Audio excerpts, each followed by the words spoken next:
computer. Okay, and I'll be back in a couple of minutes. Sounds good. Okay, thanks, Erin. Good morning, everyone. I'm Erin Laurie, and I'm the Executive Director of the Lake Huron Centre for Coastal Conservation. Our headquarters is in Goderich, Ontario, but we do projects all along the Canadian side of Lake Huron. And yeah, this year we're working on our Green Ribbon Champion program, which is one of our biggest programs at the center, and that's a beach and dune stewardship program.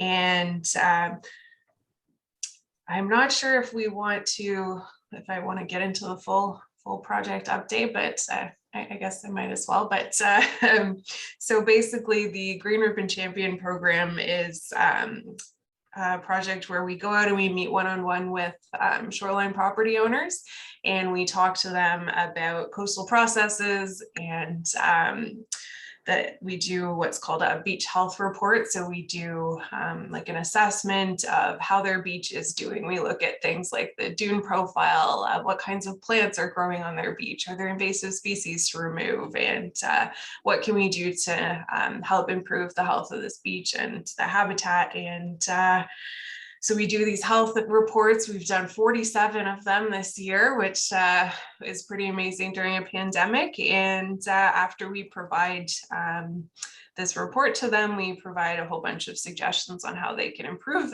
their beach and create a restoration plan that's customized for their property. So now we're moving into the restoration phase. So we gather together all sorts of people, community volunteers, students, community groups, and we go out and we help these landowners plant dune grass and put up sand fencing and remove invasive species. So really neat project. And yeah, it's going really well. And we're just getting into the really busy season. So that's me. And let's see, who else do I have on my screen who would like to introduce themselves? Maybe Stuart, you'd like to say a few words? That's exactly what I was going to say, Erin. So we're together. Thanks, Erin. Perfect. Thanks, Barry. Hi, everybody. I'm Stuart Reed, and I'm the Executive Director of Community Foundation Grey Bruce. And, you know, I think hey, Victoria. I think you all know what the Community Foundation does. We've had interactions with lots of your groups, and we support amazing community projects right across Grey and Bruce, everything related to community wellness, from arts and culture to sports and rec to social services and environmental projects too. And the Community Foundation has been engaged with Lake Huron forever, originally through the Great Lakes One Water Initiative, which linked community foundations right around the Great Lakes region. Community Foundation Grey Bruce joined the Bay Area Community Foundation over in, oh, what's that city, Barry? Something city on the Saginaw Bay, Bay City. And also the Community Foundation of Northeastern Michigan in Alpena. And that's our working group. And we forged an action agenda that's really brought you guys together. And that's about our action agenda looked at what we wanted to do together, and we decided to focus on nature-based solutions for stormwater management. And our goal in the action agenda is also to spread public awareness about the importance of stormwater management in terms of a healthy Great Lakes, and also re-entrenching the fact about how essential a healthy lake and water quality is to life in general. So the community foundations are philanthropic agencies, of course. So my relationship with this project, we're really involved in kind of behind the scenes strategizing about how to convene knowledge on the subject and bring together tables, convene discussion around the topic, but also be a conduit for people that want to support it with money and resources that are going to help us do our work and change and develop innovative solutions for stormwater management. So we've been actively working with our Michigan counterparts, and today I'm bringing you a little bit of an update from the steering committee that I sit on behalf of the Ontario group. And we're working on developing a case for support that we're taking to some major funders on both sides of the border, hoping for support for our work together. And some of that will hopefully trickle down to support on the ground solutions as well, as we've done in the past. And Aaron described the Green Ribbon campaign, and in 2020, we were able to offer a grant to support the Saugeen Shores portion of that Green Ribbon campaign. It dovetails so beautifully with the action agenda in terms of hands-on solutions, building local knowledge about the importance of dune restoration and natural plantings and such to support our dunes, which are essential for a healthy lake.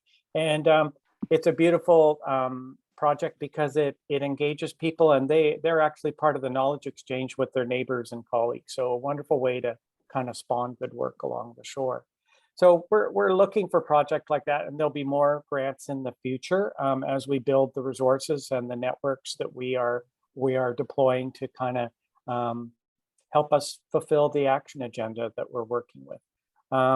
So right now, our group is kind of talk about what we need in terms of resources and who we need to bring to the table to broaden our ability to reach out and bring in some more money to support the work that we're undertaking. And we're also deepening connections on both sides of the border. And thank you, Barry and Aaron and everyone for being here today. And this group is also invited to another session a little later in October. I know Barry's going to be talking about that, but these types of networking, peer-based sessions are so important about sharing knowledge, talking about what's on the landscape in terms of innovative solutions for stormwater management. And also, I'm here and listening about what is needed and able to be a conduit for information back and forth amongst the groups. The October session is going to be wonderful because it's going to be us all together again, both Michigan and Ontario folks, like we did earlier in the spring, which was such a great success too, in terms of sharing what we're up to and working together, nationalities aside, and in our shared interest in supporting a healthy Lake Huron. And Barry and I have been talking a little bit about the Ontario network, and in the coming months as well, I'm going to be supporting, along with Barry, a kind of an expansion of the conversation, a little bit beyond Great Bruce, with the Lake Huron Center for Coastal Conservation down in Goderich. We need to kind of also reach out and talk to our colleagues in community foundations around the rest of Lake Huron too. So we're going to be reaching up to Muskoka and Barrie, Simcoe, that sort of area. We've also had some great connections with Georgian Bay Forever and some of the other groups that are engaged with Georgian Bay, which is of course part of Lake Huron, but kind of building our networks and linking up with likely partners to strengthen what we're doing locally and globally.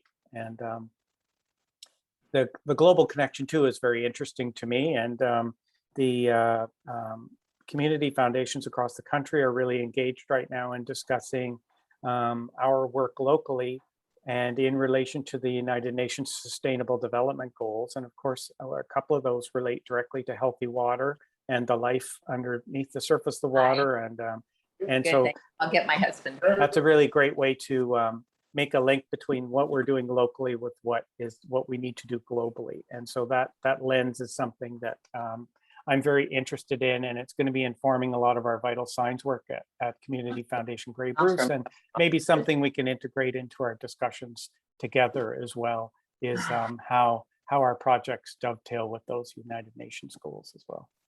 I'm sorry, that was kind of meandering. Okay, I was trying to fit everything in because I apologized early. I have another thing at 10:30, so I'm just with you for a short time this morning, but thank you all for I was going to thank everybody for attending and see you later. But no, I appreciate Aaron just stepping in there for a bit.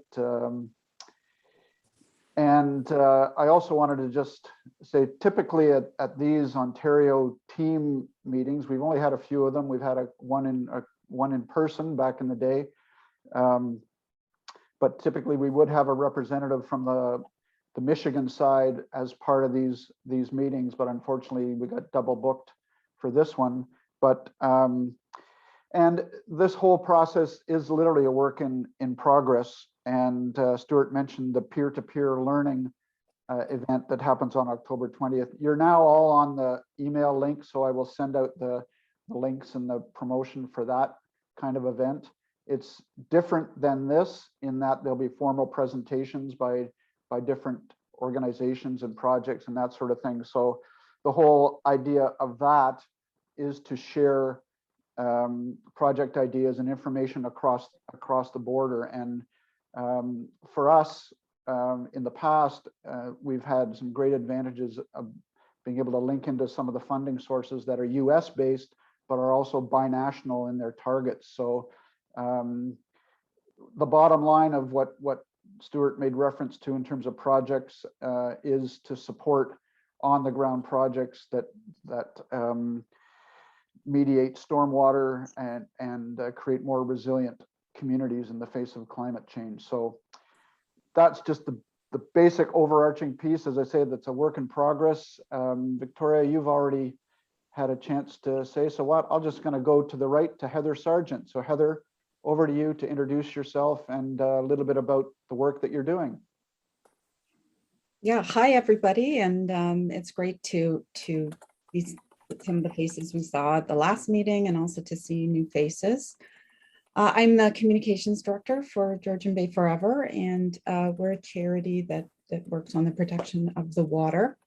And one of our major traits that we aspire to is definitely collaboration.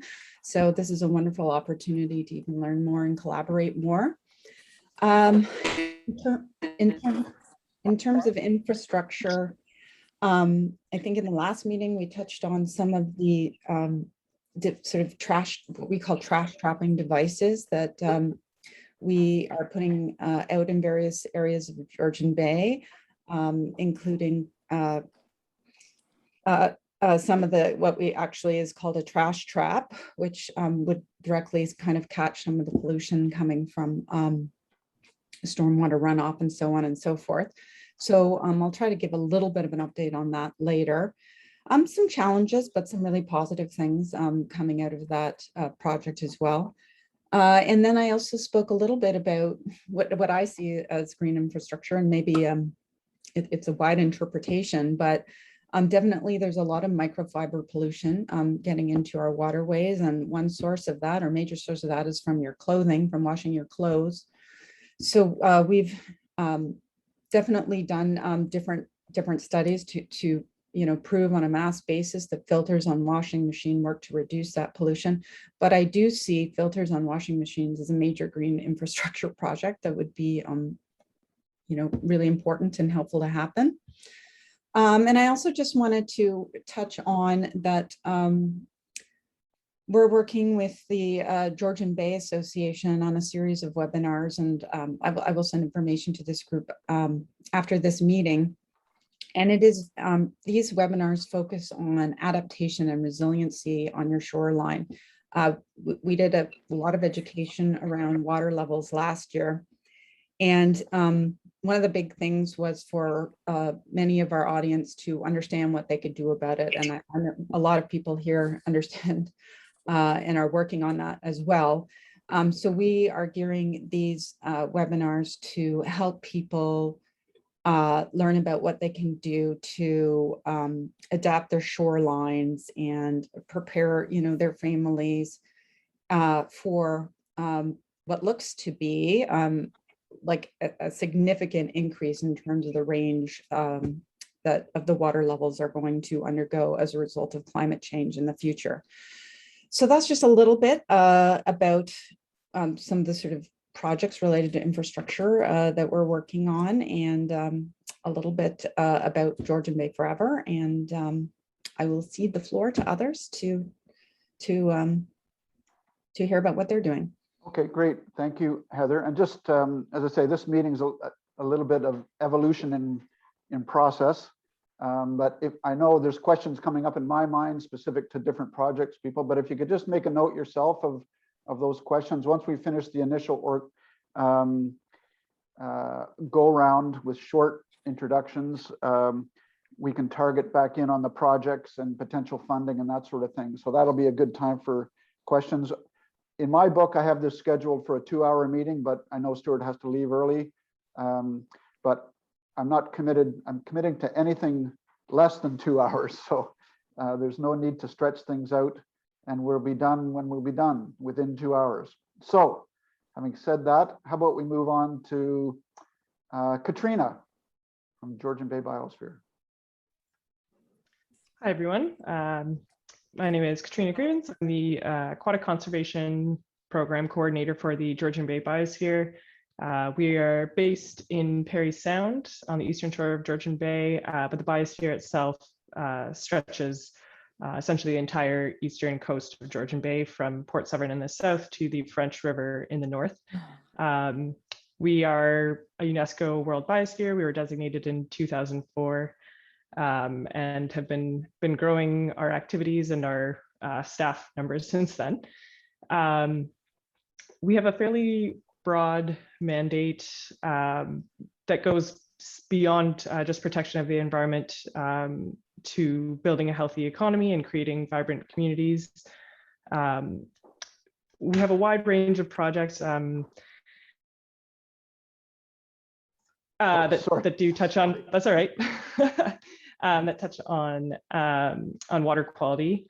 A project that I'm most involved with in that realm is the State of the Bay, which is a program, an ongoing program in which we report on ecosystem health every 5 years, with our latest ecosystem health report coming out in 2018 and the next one out in 2023. We also support water quality monitoring throughout the biosphere region through encouraging folks to get involved with the Lake Partner Program, providing training in that regard.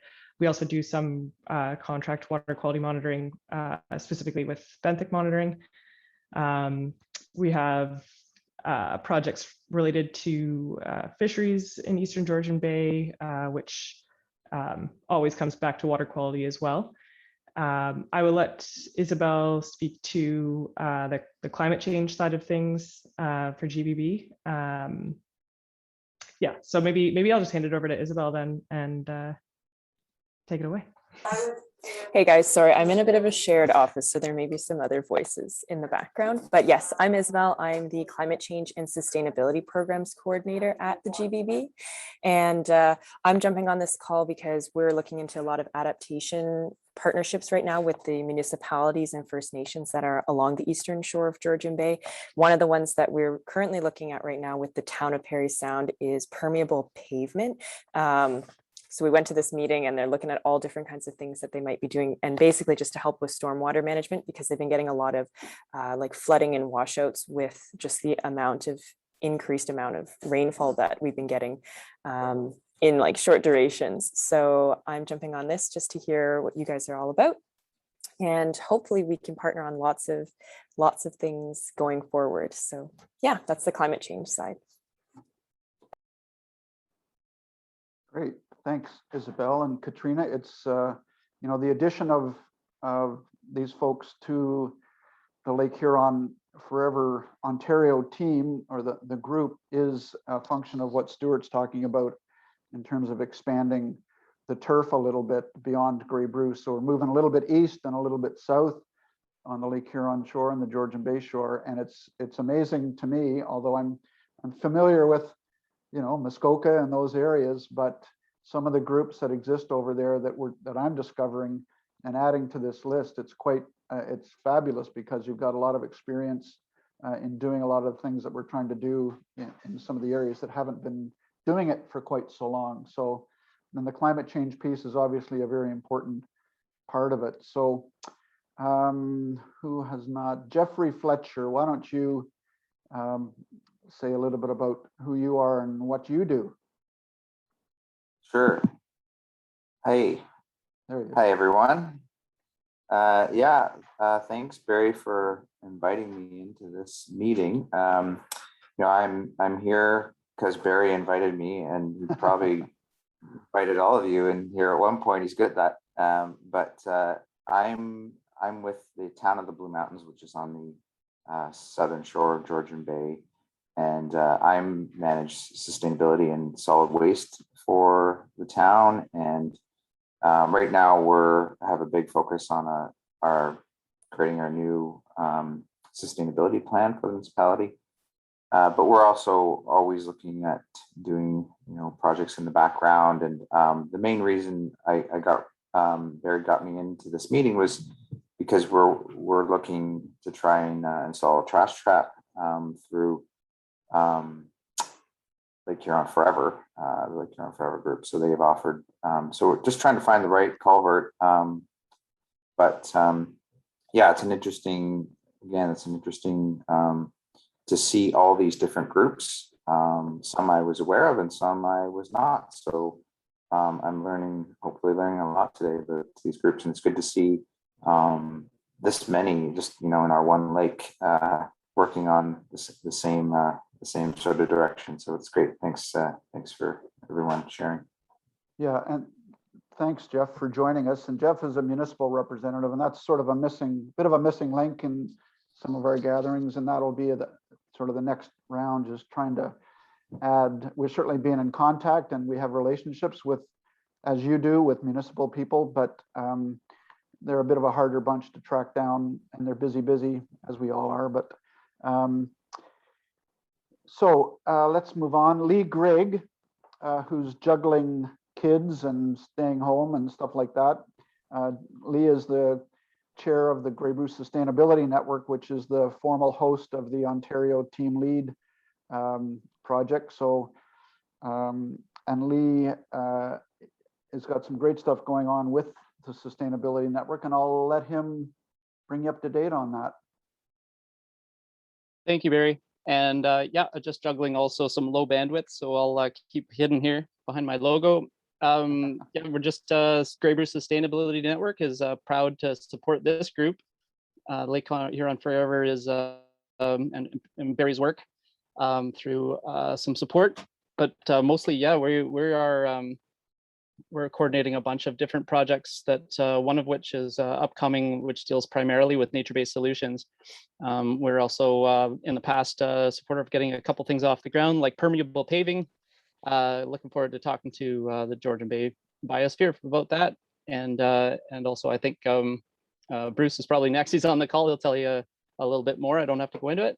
But also we are rebranding. Soon we'll be known as, instead of Grey Bruce Sustainability Network, will be known as the Sustainability Project. And we look forward to being more relevant to youth and to all ages and to all abilities, and being more inclusive as well. So that's the next phase for us, and I can elaborate more if there's any inquiries. But yeah, we're here to support, and just like Stuart, we're here to. I'm here to listen in and see how I can help. So I'll be here throughout the morning and afternoon. Okay. Great, thanks, Lee. And Lee, as a stay-at-home dad, has been investing a huge amount of time in working essentially as the manager and do all things for the Grey Bruce Sustainability Network, along with other projects that he's got on the go. So he's a busy guy, but I'm thankful that he has stepped in and as I've stepped back from some of that administrative role with the Sustainability Network. So in that context, I'll introduce Bruce Davidson, who for many years was the chair of the Grey Bruce Sustainability Network and is currently involved in all kinds of different projects based out of Walkerton and other areas in southern Grey Bruce. And I'll just pass it over to Bruce to give us an update and some of the groups that he's representing. Over to you, Bruce. Thanks, Barry. So a number of different things, and I want to reflect on some of the things I was involved with and where they're at, and a little bit on some of the thoughts about the future moving forward. I am past chair of Brockton's Environmental Advisory Committee, and with that we worked on a lot of recycling programs, and I think sometimes broadening the sort of scope of what people think of as water quality issues is important. So the recycling programs, I think that the two most recent were the film plastic one, which has been going for a number of years, and we are sending literally many tons of that material, diverting it from landfill for recycling, where that material will be taken from a single-use plastic and made into durable goods, like the ground cover, permeable ground cover eco-raster that this year alone, I think we've put in about 5,000 square feet of that into property near Durham, Ontario, called Riverstone Retreat. And interestingly enough, it's been a pretty active weather summer over that way. And where we have the eco-raster laid, we have had no issues with accumulation of water. Where we have a pavilion that has an impervious surface, we have had 3 separate events basically washed out. And unfortunately, 2 of them were weddings. Now, weddings eventually wash out anyway, but it literally has a severe economic cost to it and also an environmental cost. So we've really seen in action where as the climate changes, we are seeing volumes of water that we haven't seen before, and that has a ripple effect right through the watershed, right down to the lakes. So that's been an ongoing project. We've used that also in Brockton to increase accessibility in some of our gardens. We've done some rain gardens as well near our hospital and municipal, or pardon me, county building that are helping to mitigate some of the flows there. I'm also with the landfill committee, and one of the things that people are not really looking at is the management of water in landfills and that leachate. And so if we don't tackle how we dispose of our waste, not only is the waste going to become hazardous to our waterways, but the cost, and these are dollars that don't go to anything else, the cost of dealing with wastewater for 2 communities with a total population of 12,000 people is now about $200,000 a year. That's going to climb over the next 15 to 20 years to $1 million a year minimum just to deal with that. And it needs to be dealt with, but by being in a position where pretty much universally we are not properly segregating, recycling, and reducing our waste footprint, these things are coming up. The other program that we're working on is the styrofoam or expanded polystyrene program. And the problem with that, of course, being that it breaks into smaller and smaller bits and will enter our waterways and do a lot of destruction there to habitat and to marine life. And we have every municipality in Brockton doing that now. I believe, Jeff, I think Town of Blue Mountains has taken their first kick at that can. Meaford is coming up, as is West Grey. And so we're glad again to get that situation moving forward. It's not a material we want to be around forever, but what I look at is how do we pragmatically move forward and deal with what is towards what isn't. Also formally with the Drinking Water Source Protection Committee. And I just want to mention that because we did years of work with people who were hesitant, largely in this area with the agricultural community, to spread knowledge and education and gain compliance in a way that was much more of a carrot than a stick. And when people understand what needs to be done and why they need to do it and how it's actually going to benefit them as well as the broader community, they're much more eager to do that. But that's an ongoing work in progress that has to continue. With the Sustainability Network, we hopefully have a couple of career works programs with the youth coming up focused on water. A little trickier to do this year, and we're still working out some of the details, but we hope to have a couple of those underway before too long.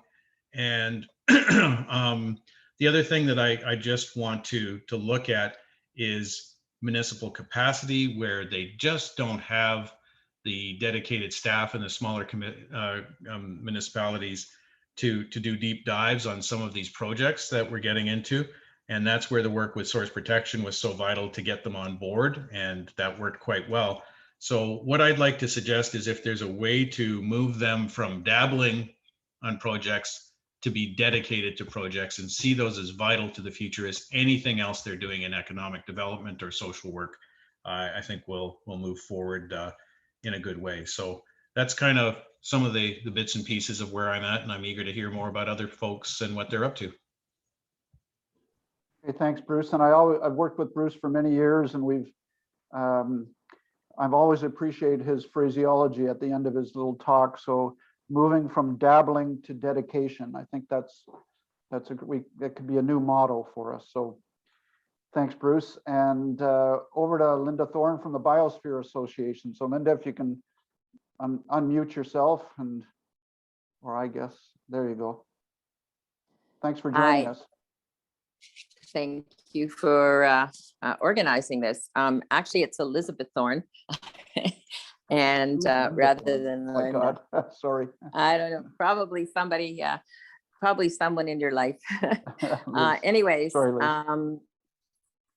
So I'm the volunteer chair of the Bruce Peninsula Biosphere Association. I'm glad to hear our sister organization, Georgian Bay Biosphere, on the call. Like them, we have a broad mandate to build community commitment capacity to conservation and sustainable economic development through achievement of concrete goals. First, I'd like to laud and recognize Bruce Davidson, who just spoke as a thought leader.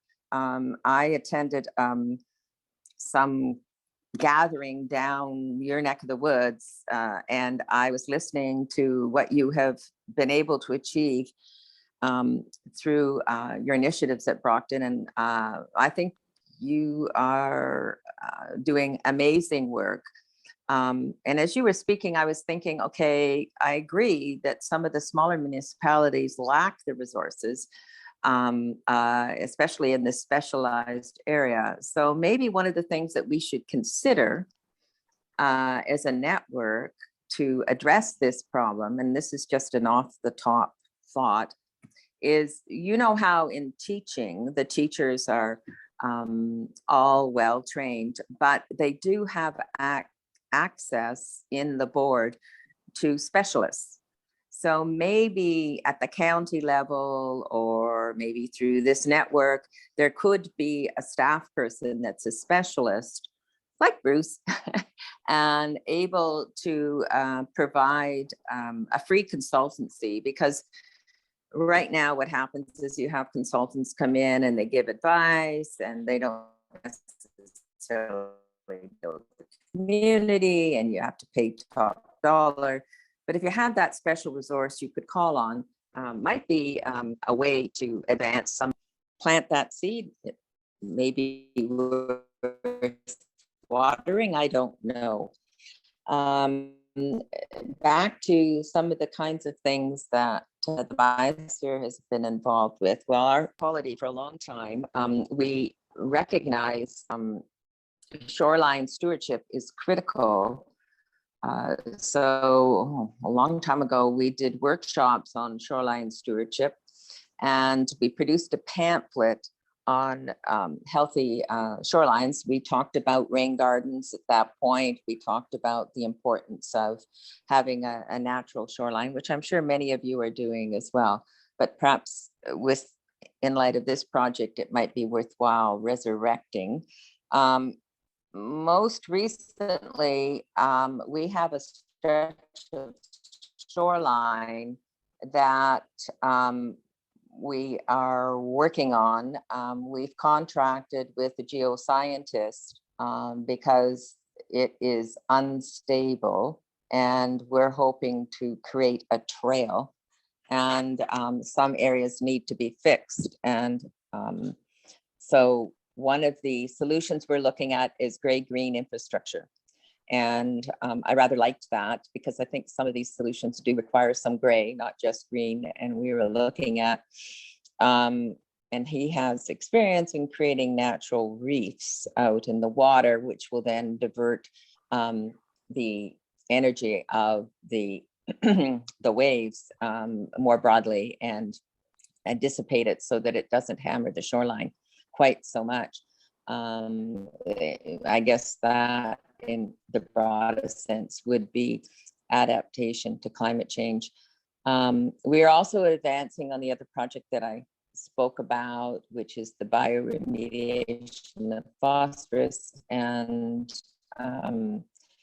we have recognized that there and are going to explore as to whether or not tile drains can be used as a reservoir in times of drought, and also as a means of holding back water in times of flooding. So that is going to be part and parcel in which we're going to bioremediate phosphorus through an attachment to the tile drains. And so quite an exciting project that's been ongoing for many years, and now submitting for a major grant. So I guess the information that we have right now in terms of natural infrastructure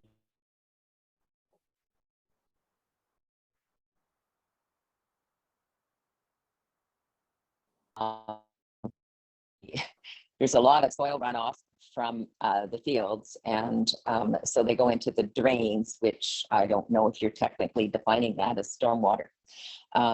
It is runoff and by storms. It's not, but as many of you who are working with the front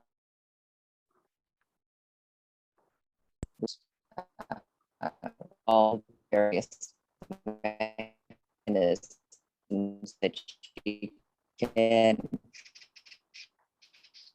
do, including wasp cobs and two-stage ditches, I think have high chance of making a meaningful difference. Anyways, I'll leave it at there. And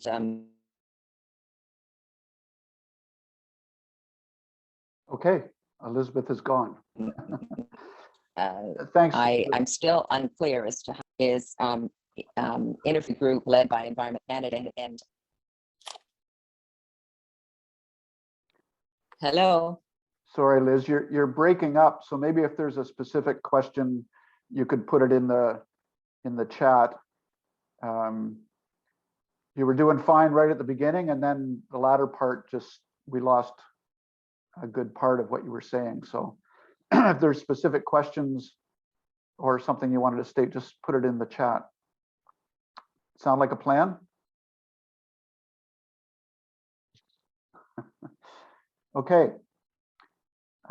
Mary Veliz is next. Thanks for joining us, Mary, and over to you to tell us where you're at and what you're doing. Hi, good morning, everybody. I didn't know that I was signed up for that, so that's fine. I also wonder where the American folks are today. They're not on today? Yes, unfortunately, there was a double booking of this Lake Ontario team meeting. So this isn't, the next gathering is a binational meeting. So these Lake Ontario, this is the Lake Ontario team, not Lake Ontario, the Ontario Lake Huron team. So they normally, one or two of them normally does attend, but this is different than the peer-to-peer learning gathering that will happen next month, where there'll be more US folks there. Okay, and I guess the other thing I'll mention, I think Elizabeth had a question at the end. I think I just caught the tail end of it. Like, how is this particular group of network different from other networks that are happening around the lake? So I'll leave that for you to discuss. As far as I'm working for a conservation authority, and there are, as you know, conservation authorities all around, certainly the southeast shore of Lake Huron and around parts of Georgian Bay as well. And so the mandate there is quite large, with various approaches to addressing stormwater management, including a flood and forecasting monitoring network that we run, keeping people out of floodplains so that we don't have ongoing issues with respect to development. We also run a comprehensive stewardship and education program so that we can keep people educated about stormwater issues and runoff issues. Myself, at the Conservation Authority, I run a biomonitoring and monitoring program where we use that information to inform our, evaluate how not just how the monitoring doesn't just inform our programs, but also just how things are going from overall water quality, longer term perspective. And aside from that, I do work on Healthy Lake Huron initiative with the conservation authorities, municipalities, health units to undertake site and watershed scale investigations of best management practices. And so we've been evaluating the role of cover crops and water and sediment control basins and a number of other practices. Most recently, we've established a demonstration farm looking at tile drainage. I know Elizabeth mentioned that, and of course, that it's not so much the water running off the fields, although that is part of it with the sediment and the phosphorus coming into the creek. It's just the sheer volume of water that leaves all of the watershed areas that erodes downstream channels.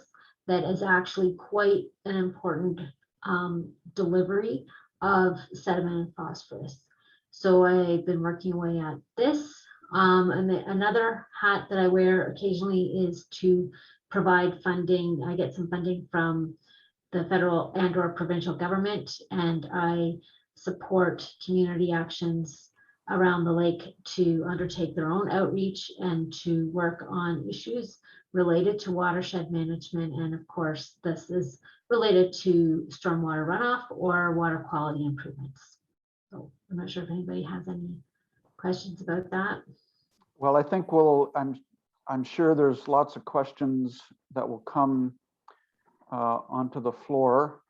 And the one that I heard through you, Mary, that I think Elizabeth put on the table was how is Lake Huron,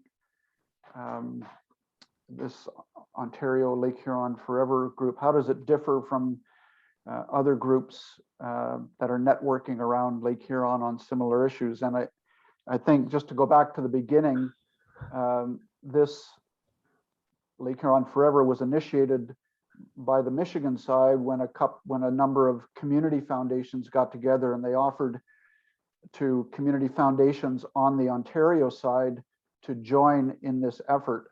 And Grey Bruce Community Foundation, Stuart, was the one that replied. So at this point in the process, Stuart is the singular community foundation that is part of the Lake Huron Forever team. And I think that that's part of what the, not struggle, but what the process is really understanding what everyone else is doing and what gaps need to be filled. But the uniqueness of Lake Huron Forever is the connection with the community foundations and the specific focus on raising funds to support green infrastructure remediation programs. So it's a very targeted, it's not a broad environmental mandate like some groups have. It's very targeted on moving gray to green infrastructure. The idea of gray and green is obviously there's that concept is evolving as we go. So that's my spin on it, and my role as the Ontario coordinator is to facilitate these groups to identify key project types and then potentially facilitate groups collaborating on projects that make them more efficient for the delivery in each area.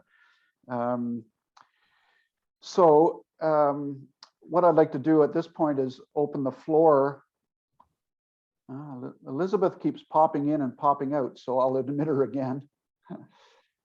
Open the floor to any questions that anyone has with respect to projects. And I'll maybe start with the one project that's been on the table in terms of the trash bins and I think it's Heather maybe that is driving some of that work. that is a project, it's very much, I won't say on the ground, but it's on the water. And there's been, Jeffrey expressed interest in that, that project. So I wonder if it is Heather that's speaking to that, if you could just tell us a little bit more about that initiative, what status is it at, who's buying the bins, and what the potential is for collaborating on other purchases. Yes, I can. Just a second here. Could I share my screen for a second? Is that possible? Definitely, as far as I know. Okay, Yeah. let me try. I think one participant can share at a time. There you are. Okay. Perfect. Are you seeing a PowerPoint? Yep, Mm. yep. You could just start it. Okay. So, sorry, I'm just looking out the side because I have a few different screens going on here. There were a couple of things I wanted to talk about, but I'm gonna skip all of that right now. I just wanted to show you a picture of the devices. So we call this a Division 2.0 project.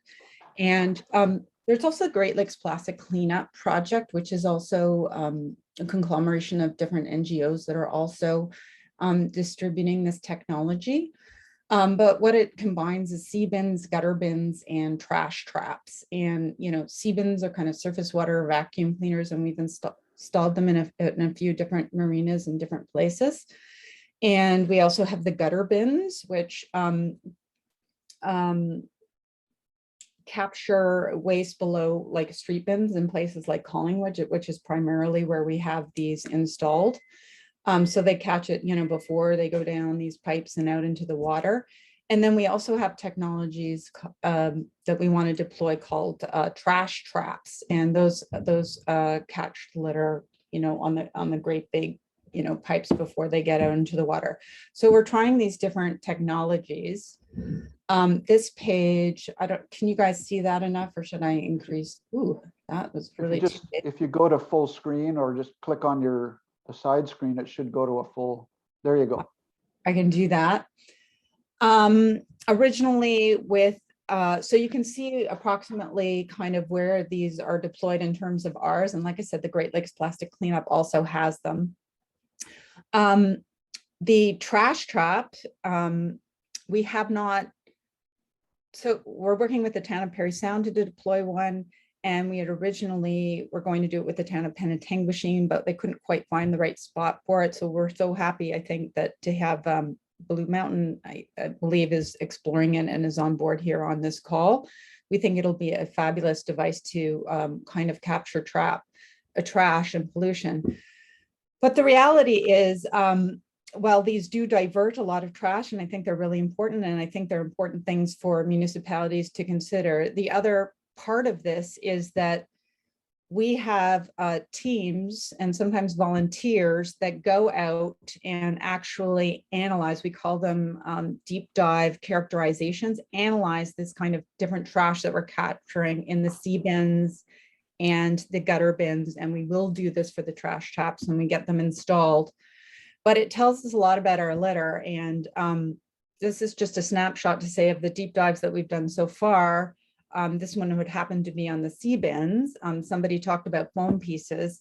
That's definitely a big part of it. We've seen film, we've seen hard fragments.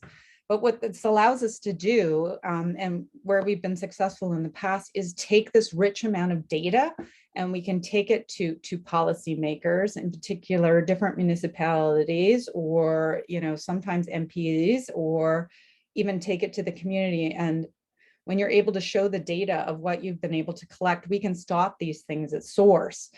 We've been able to do it with unencapsulated dock foam, which is a part of the foam pieces that you're seeing here.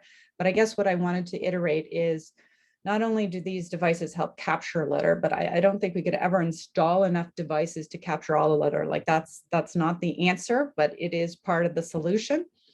It's really important to analyze these. And what we're seeing kind of in the capturing of gutter bins is just a ton of cigarette butts.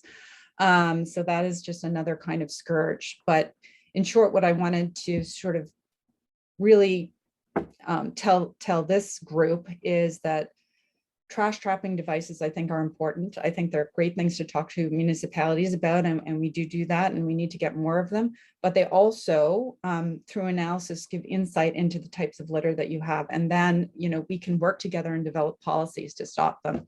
Because we have found when we have the data, it is easier to actually implement policies to stop them. I'll just very quickly show, because I don't want to take up all the time, but I mean, we did this with shoreline cleanups with dock foam. And, in our shoreline cleanups a couple of years ago, what it was showing was there's tons and tons and tons of dock foam. And because we were able to, capture this data, and we worked with municipalities that would listen to us, and because we'd inform the community through these shoreline cleanups, there was a lot of energy around doing something to stop unencapsulated dock foam. And now there's a law in place, a private members bill that was sponsored by an MPP in the North, Miller. And so unencapsulated dock foam will not be allowed in future docks. So that's just one example of how kind of not only trapping the litter is important, but accumulating all of the data and being able to use that as a way to get more support behind policies that stop these things at source. So I will Heather, give the floor now. Yep, thanks very much. And I just want to share a conversation I just had with Victoria that really just wondered what the connection was between the trash traps and nature-based solutions to stormwater management and sort of the mandate of the Lake Huron group. And I thought, well, of course it's connected. And then I realized, of course, what we're talking about is waste management and litter collection. But I think that for our group anyway, the definition of what are the appropriate projects to manage, it's a work in progress. And I think that I mentioned this project because it's one that has received as much attention in terms of interest that others that we've talked about have. So I understand your question, Victoria, and I think it's worth this group responding to at some point. What is our mandate? What are the targets? Because we don't want to get so broad that we lose our focus. So Jeffrey, you have a question? You have to unmute. Yes, thanks, Barry. And thanks, Heather, for giving that context of, these devices and the bigger context of, where how we might use the information. Because I think that is the important piece. Could be, there could be a lot of criticism about, well, you're only putting one device in and it's not really going to stop all the litter. I think I get that a lot from people as a position they take. So having that context that, this is really a study to understand what's there, and it's sort of the blame game can kind of stop once you have the data about whose garbage is where, sort of thing. And the dock foam's a great example of that. I'd be interested in understanding how we might be able to get a few of those gutter bins. I know we're looking at trying to find a spot for the trash trap. So if anyone's has I guess certainly we can source them ourselves. One area where I'm hoping and I'm pushing for is we're building a new parking lot right in downtown Thornbury, and we'd like to I'd like to see something like that added to the parking lot as a good example of alternative infrastructure, but also so we can do that, so we can participate in that study and see what's ending up in there. I know, just from my own travels around the bay this summer, if anyone's familiar with the Duck Islands, we went all the way out to the Duck Islands off of the south shore of Georgian Bay, or south shore of Manitoulin.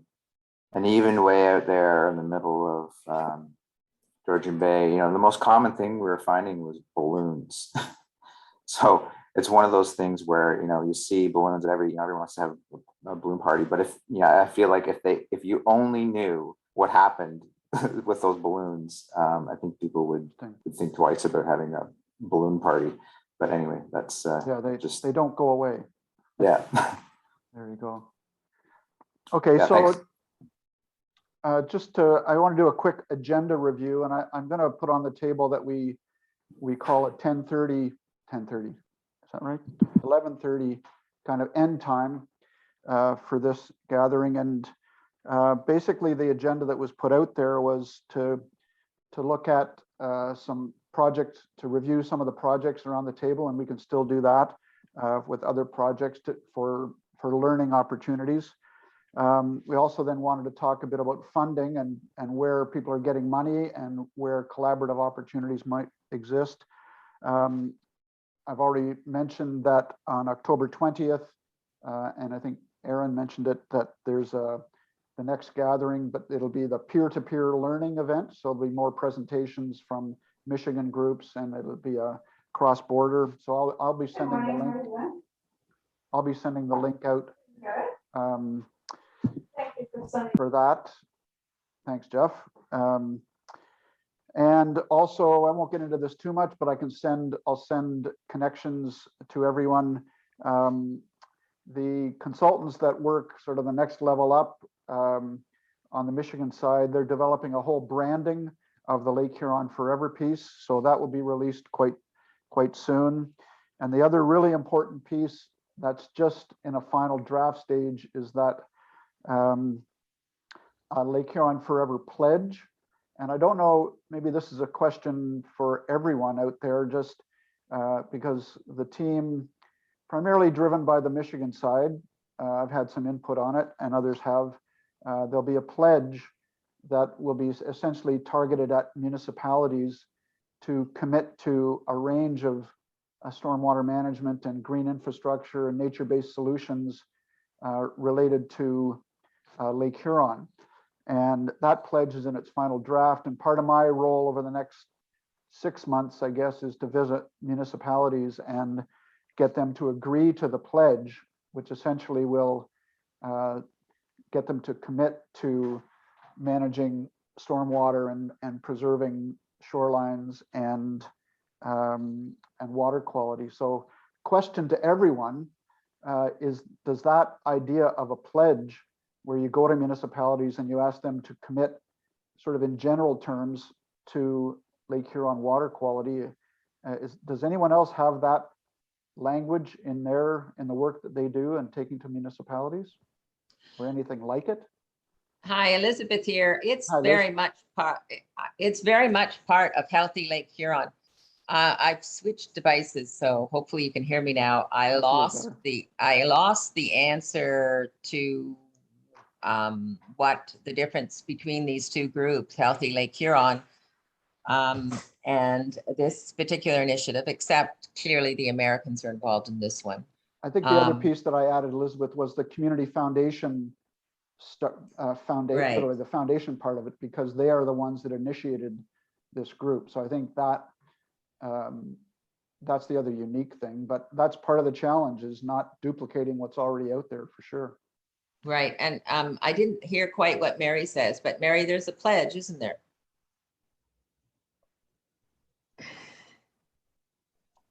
Mary's gone. Okay. All right. Okay, well, I'd like to. Yeah, so I think we need to formally bring discussion between these two groups together, because I am concerned that there is strong potential for duplication. I think that there is a website for Healthy Lake Huron. I don't know, have you looked at it, Barry, or had a chance to look at it? Definitely there. Yeah. That's partly why Marie is here.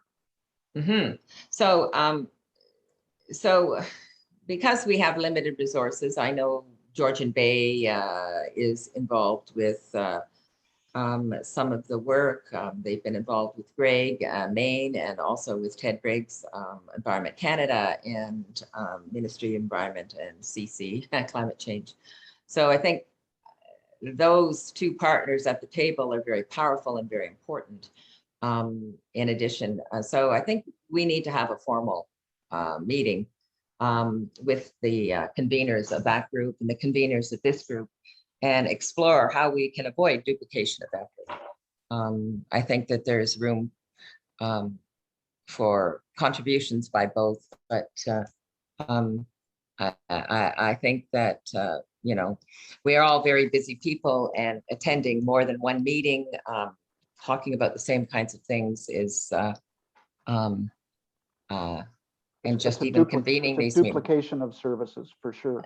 Yeah, And- so and- I think we can address it. I don't know how many of the others on this call are also involved, but I imagine it is also a critical piece is the conservation authorities, and I know that the Healthy Lake Huron has a lot of representative of the conservation authorities, which of course are very critical in all of this work, because they have major conservation and stewardship efforts that need to be reflected in terms of the solutions. I agree with you, the municipalities are important. So anyways, just my thoughts, Barry. I hope it doesn't muddy the waters. No, I think- Elizabeth, you're on the same page. I've been asked, that's the continual question that I ask, you know, as my work with the Sustainability Network asks the same question a lot. And I think the object is to avoid duplication. So Right. that's what I think evolution, or as we develop these, the function, that'll be a key part of it. And I'm going to put Erin Laurie on the spot just to give her 2 cents, because she's been involved a little bit more than others in the core development of Lake Huron forever. And I wanted to get just her sense in terms of, because she's also going to be taking more of a leadership role in the new year once I step back. And just to respond a little bit to the Healthy Lake Huron idea, and where Lake Huron forever may fit in the future. Is that too much, putting you on the spot too much, Erin? Maybe.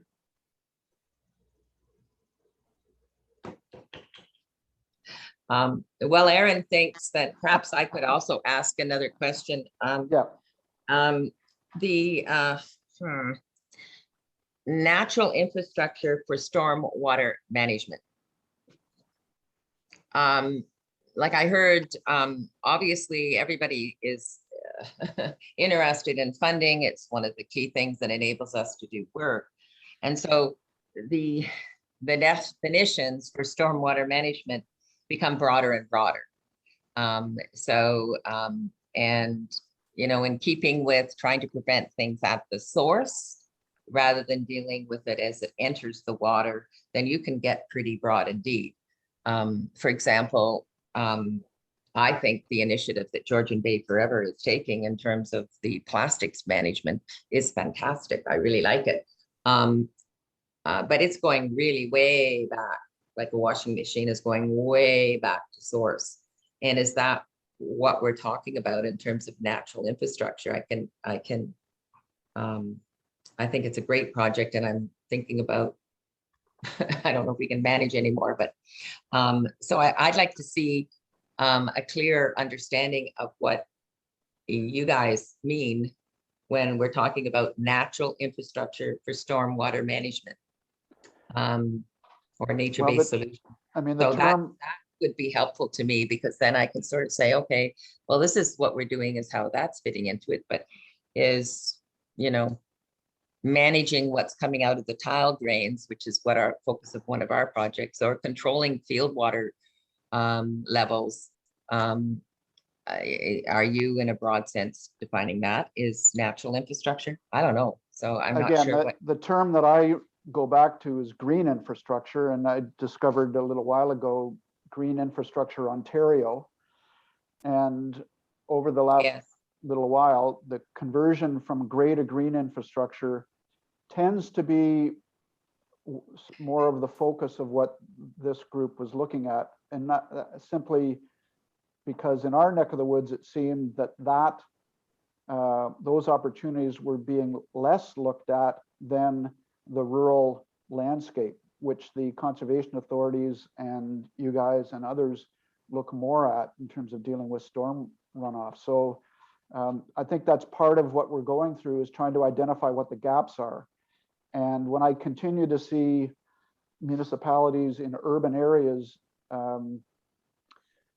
put down pavement and with nothing permeable, and simply talk about expanding pipe size and that sort of thing, I do think that that is a missing piece in our neck of the woods. It might be different on other sides, but that is the process we're going through, is to simply identify if there are any gaps in services. And maybe, what do you think about that? I mean, I know up the peninsula, there's much less gray area than there is green area, but in a place like Owen Sound, you know, flood potential is huge, and there's a lot of parking lots that really need to be better drained. So one of the projects that was on the table, I believe at our last meeting, was a local engineering firm, GSS. Yeah, we're working with GSS right now. Yeah, so they're developing a technology which works with parking lots, but puts a subsurface granular gravel sort of catch area that not only filters some of the water in terms of particulate, but also cools the water before it enters the stream. And Jeff Graham is a big fisherman, so he's doing things like dam removals and but that's a particular project that really does address gray. It doesn't convert it to green, but it cools the water before it gets in. So those are the kinds of projects I think that we need to share information about. And with the Lake Huron Forever group, they're working on having a website presence where these things will be highlighted. Currently, there's a Google Drive shared spreadsheet where a lot of these things are being collected, and it's just sharing that out would be one thing we'll be able to do. But I'm hoping soon the website will be available to share these things with visual and contacts and that sort of thing. Yeah, well, for example, Bruce's comments about that film that I didn't totally follow over the parking lot or whatever, I forget where it was, but the film that they're recycling the plastic film and using it in an alternative. Yeah, the permeable paving tiles. They're called eco-roster. Yeah, eco-roster. But I mean, the other concept that I think is very powerful is the circular economy. So how do you take that plastic film, if you're going to have it, and you know, bring it back into natural use? Anyways, yeah, that concept is a good one. Yeah, I'm not really clear, to be honest, on yeah, we can share different projects, but and I heard your statement that you want to focus the group, which I think is great. But I think we need to define, are we exactly what you mean, or what the group means about natural infrastructure for stormwater management? What kind of stormwater management? Are you only talking about urban settings or developed settings? Are you talking about, like, for example, shoreline stewardship, because they're managing the storm runoff from their roofs? So I'm not clear. And if you're interested in, because you mentioned funding, are you interested in expansion of tried and true ideas using the Trillium concept? Are you interested in growing good ideas? So taking Georgian Bay Forever's idea and moving it to another area? Or are you interested in seed funding kind of thing where you, you know, incubate a new idea? Like, I'm really not clear. And I think so in terms of the terms of reference, for us, that would be helpful. So maybe what we can do is use a McKinsey model McKinsey consulting model and map out and identify those gaps. And then we'd have a structured approach. So anyways, those are some thoughts. I appreciate that. Yeah. I appreciate your thoughts, Elizabeth, because I know you've got a lot of background in organizational development and those sorts of things. So, you know, I think the follow-up to this gathering is really to reconvene with the Michigan side, and I'll be reaching out to anyone that wants to work more. And I know, as I say, our Lake Huron Coastal Conservation Group is getting a little bit more involved in the core work, but I know you're busy, Elizabeth, but it sounds like you could add some value to the development of the group. And so let's just move on. First of all, Barry, can I suggest that we convene with Healthy Lake Huron with Mary, who was a coordinator there, and we actually have a sit down or a Zoom down, and you know, sort of figure it out, because I think there's so much work to do. There's probably room for different groups. You know, perhaps I'm not even the best person to represent our organization on this call. We have I didn't mention, we have a major climate initiative. We received funding of $200,000, $275 to work on climate. And so we've got staff that are working on that now. So, and I'd be interested in talking with I'm going to put them in touch with the climate person at Georgian Bay Biosphere, Isabel. So, so that was a useful outcome for me. All right, so if you want to move on, sorry. Barry, can I just give a couple of quick thoughts? One of the things I think that in terms of the broader picture, and with the work with Canadian environmental law, there's a Canadian environmental law, which is part of legal aid. There is eco-justice, there's environmental defense. And in cases, to have sort of a holistic solution to a problem, you need to partner with all those groups, because they each have areas where they are stronger and have capacity. Capacity is a real issue. So I think that cutting hard lines, and I don't think that's the intention, but if you're looking at natural solutions, they usually are sort of longer term pieces. With some of the innovative technologies, we can actually, I think, score some points with the public and with municipalities by getting something on the ground where you're going to see a difference quite quickly. And so the relationship with the municipalities is really a courtship. When we talk about something like putting I love that. Oh yeah, you have to service the relationship. There's no question. It's not a date you every 6 months or twice a year and say I love you.